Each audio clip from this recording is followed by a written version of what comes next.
lungsod. At ngayong araw, aming tatalakayin ang Free Trade Agreement ng ASEAN at iba pang bansa at kung paano ito nakatutulong sa ekonomiya ng Pilipinas. Ano ang Free Trade Agreement?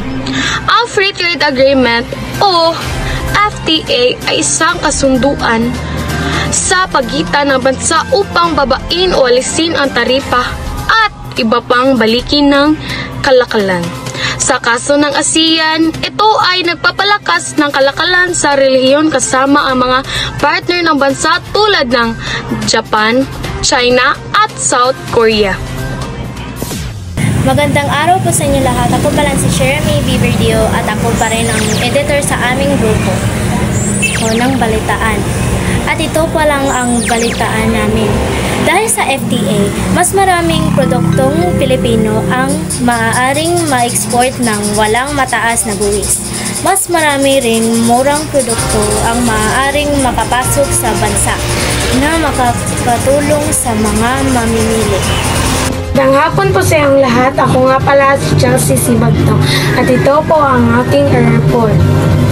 Benepisyo para sa mga negosyante na makikinabang ang mga lokal na negosyo dahil mas madali silang makakapag-export ng produkto. Halimbawa, ang mga produkto ng agrikultura tulad ng saging at niyog ay mas mapapadali ang pagbebenta ng ibang bansa. Maraming salamat po sa inyong pagkikinig. B. Gayunpaman, may mga hamon din sa FTA. Maaaring mahirapan ang maliliit na negosyo dahil sa mas matinding kompetisyon mula sa ibang bansa. Kaya mahalaga ang suporta ng gobyerno upang manatili ang patas ng kalakalan. Magandang gabi sa lahat. Ako nga pala si Vicente Yomgito Jr. at membro ako sa Group 5. Ito ang aking reporting. Epekto sa mga gawa. Ang kasunduan ay maaaring lumikha ng mas maraming trabaho sa sektor ng pagmamanufaktura at agrikultura. Gayunpaman, maaaring maepektuhan ang ilang industriya na mahirapang makipagsabayan mas malaki kumpanyang layuhan. Magandang gabi sa inyong lahat. Ako nga po pala si Johnny Tansi Bustillos at membro ako sa Group 5, opinyon ng publiko at negosyante. Maraming negosyante ang positibo sa kasunduang ito, ngunit may ilan ding nangangamba. Magandang hapon po. Ako nga po pala si Althea Rose Gabaka. Ayon sa isang survey, 70% ang negosyante ang naniniwalang makakatulong ito habang 30% ang nag-aalala matatalo sila sa competition. Gabi sa lahat. Ako nga pala si Jeros Cleansy Quinto at membro ako sa Group 5 at ito ang aking reporting. Konklusyon at rekomendasyon.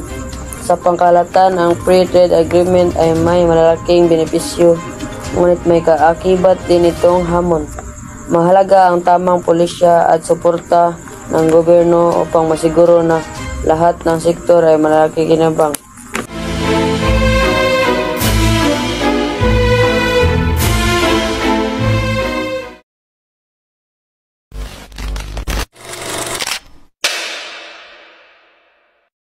Maggatas a day para tibay everyday. Mag-Bear Brand a day para tibay everyday.